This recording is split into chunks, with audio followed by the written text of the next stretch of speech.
রাজু রহমাতুল্লাহ আলাই ইন্তেকালের সময় শয়তান আসিয়া কয়, ইমাম রাজি আল্লাহ নাই, একটা যুক্তি দিছে, আবার বলে আল্লাহ নাই, দুইটা যুক্তি দিছে। এভাবে 99টা যুক্তি দেওয়ার পর ইমাম রাজি রহমাতুল্লাহ আলাই শয়তান রে কয়, কোনো যুক্তি নাই, আমার আল্লাহ হলেন একজন। কেডা? ইমাম রাজি, যিনি তাফসীরে কাবিল লেখছেন, উনি শয়তানের লাগে যুক্তি দিয়ে পারে নাই। উনি শেষ পর্যন্ত বলতে বাধ্য হইছে যে আমার কোনো যুক্তি ছাড়াই আমার আল্লাহ হলেন একজন। কোরআন শয়তানের সাথে আমি আর যুক্তি দিতে চাই না।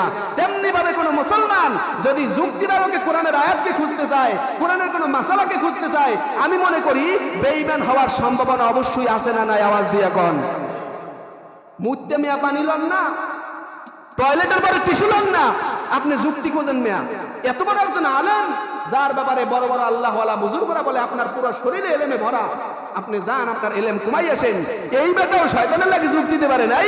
আর আপনি এক ওয়াক্ত নামাজ পড়লে 3 ওয়াক্ত খোঁজ নাই, আপনার 1 টাকা দান করলে আর হারা জীবনে মাজা খাড়া করতে পারেন না, আপনি যুক্তির আলোকে কোরআনের আয়াত খোঁজেন, যুক্তির আলোকে হাদিস খোঁজেন, পাইছেন কি মিয়া? যুক্তি খোঁজা যাবে না। যুক্তি যারা আল্লাহওয়ালা আলেম বুজুর্গ তারা খুঁজবে, কোরআন হাদিসে যা আছে তদনুযায়ী আমল করতে হবে, ঠিক কি না? আমরা দেখবো আল্লাহওয়ালারা কি করেছেন। একটু আগেই বলছিলাম যাচাই করতে হবে আল্লাহওয়ালা আলেমদেরকে, একটু পিছনে পিছনে কয়দিন ঘুরতে হবে। আমার এক ওস্তাদ বলেছেন, যদি কোনো আল্লাহওয়ালা আলেম চিনতে চাও, কয়েকটা শর্ত আছে। 1 নম্বরে তার 5 ওয়াক্ত নামাজ ঠিক আছে কিনা, 5 ওয়াক্ত নামাজ ঠিক আছে কিনা। 2 নম্বরে দেখবা লেনদেন, টাকা দিবা ধার, দেখবা ঠিক মতো দেয় কিনা। 3 নাম্বার তার সাথে বাজারে যাইবা, দেখবা সে বাজারে যেয়ে কেমন হরে। কারণ অনেক আল্লাহর বান্দার আছে ওই স্বপ্নতে যেয়ে কোনো দাম দরদাম কিছুই করে না, কিন্তু একালি কেলা কিনতে গেলে 40টা চাইলি, কমাইতে কমাইতে 25টায় কিনে আসে, খুশি হয়। অথচ এই বড় বড় যাইয়া এই যে চন্দ্রবিন্দু আরো কত যে আছে না, ফ্যাশন হল নাকি, যাই কোনো কোনো কথা বলার সুযোগ, কথা বলে ব্যক্তি ধরে বের করে দেয়, দেখো না ফিক্স দাম। আর ওই বেটা মুরব্বী গরিব মানুষ, ওনার দরবারে যাইয়া দেখা যায় 20টা 40টা কেলা চাইছে, 5টা বেশি। কয়টা কেনবে? 35টায় 5টা বেশি চাইছে। আহা কি যে হরে। শাক কিনতে যাইবে কলমি শাক, 20টা চাইছে মুদা, টাইন্না নামাইয়া 15টায় কেনে। অথচ ওই ব্যক্তি যাইয়া দেখা যায় একটা সিরা প্যান্ট কিনে লইয়া 2200 টাকায়, এখান সিরে 2200 টাকা কিনছে। আতা কাটা গেঞ্জি কিনে লইয়া 3000 টাকায়। কি জবাব দিবে আল্লাহর কাছে এই জুলুমগুলো যে করতেছো?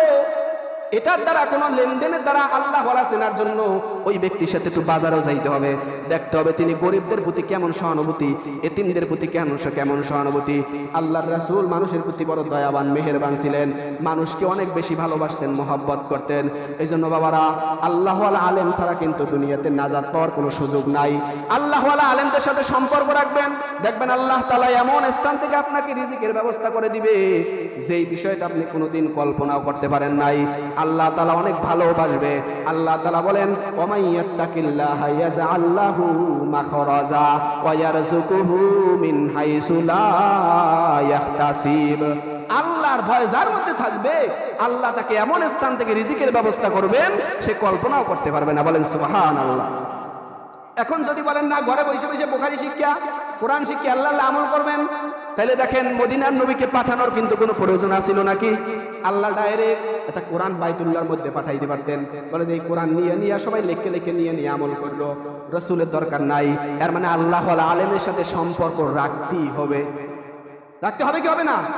সাহাবায়ে কেরাম কি করছে? কোরআন কি ডাইরেক্ট আগে নাজিল হওয়ার পরে সাহাবায়ে কেরাম রাসূলের দরবারে যাইয়া কোরআন তো বুঝতোই, কোরআনের বিভিন্ন আয়াত সম্পর্কে রাসূলকে জিজ্ঞাসিত, ইয়া রাসূলুল্লাহ এটার দ্বারা উদ্দেশ্য কি? ইয়া রাসূলুল্লাহ এটার দ্বারা উদ্দেশ্য কি? আল্লাহ তাআলাও রাসূলকে প্রশ্ন করছেন, আলাম তারা কাইফা ফাআলা রাব্বুকা বিআসহাবিল ফিল। সূরা শুনছেন এইটা? আলাম তারা সূরা। আল্লাহ জিজ্ঞাসা, আলাম তারা কাইফা ফাআলা রাব্বুকা বিআসহাবিল ফিল। হে নবী, আপনি কি জানেন আসহাবে ফিল কি?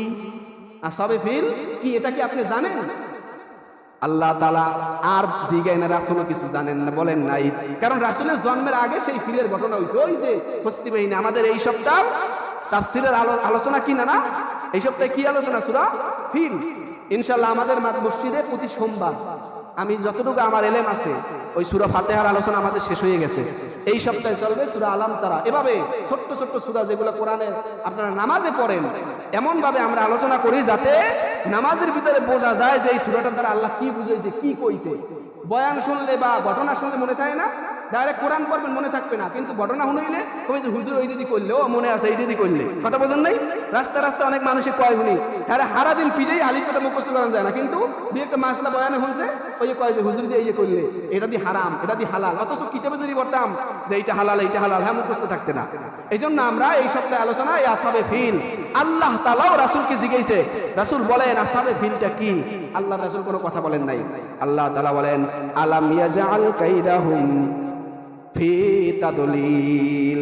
এভাবে আল্লাহ তাআলা পুরো আয়াতের ব্যাখ্যার মাধ্যমে এই যে হস্তি বাহিনীর কাহিনীটা রাসূলের কাছে বর্ণনা করে দিয়েছেন। এভাবে সাহাবায়ে কেরাম কোন আয়াত না বুঝলে রাসূলের কাছে আসতেন। এই জন্য আমি বলতে চাই, কোরআন হাদিসের আলোকে দেখলাম কোন বান্দা যদি সহি তরিকে ইলম শিখতে চায়, যুবক ভাইয়েরা যদি সহি মাসালা শিখতে চায়, হুজুরদের কাছে আসা ছাড়া, আলেমদের কাছে আসা ছাড়া কিন্তু কোনো উপায় থাকবে না। অনেক ভাইয়েরা উযু জানে না, গোসলের ফরজ জানে না, নামাজে কেমনে খাড়াইবে, হাত বাঁধবে এইটা জানে না, জিজ্ঞেও না। কতক্ষণ নিজের থেকে কতক্ষণ বলা যায় আমি তো আমার দায়িত্বে চলতেছি, আমাকে জিজ্ঞেস করবেন না আপনারা? মনে করছেন যে হুজুরের কিয়ামতের দিন খাড়া করাই দিব যে হুজুর আমি শিখেন নাই কিছু, আমার দোষ দিয়ে লাভ নাই, আমি তো প্রতিদিন আলোচনা, আমি আমার দায়িত্ব পূরণ করতেছি।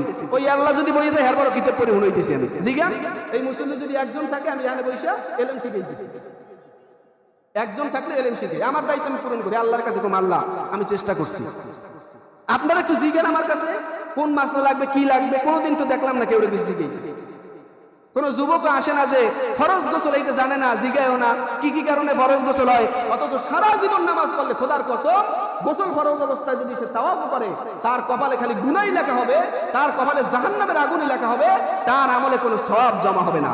কারণ গোসল ফরজ হলে কোনো ইবাদত কি হয় না, কবুল হয় না। কি কারণে গোসল ফরজ আর মাইক চলে, এটা কি জোরে বলার জিনিস? এই মাসালা জিগাইবেও না, কিছু না, কোনো আমলও করবে না। পাঁচ ওয়াক্ত নামাজে যে বই একটু আলোচনা হবে, হ্যাঁ শুনবে না।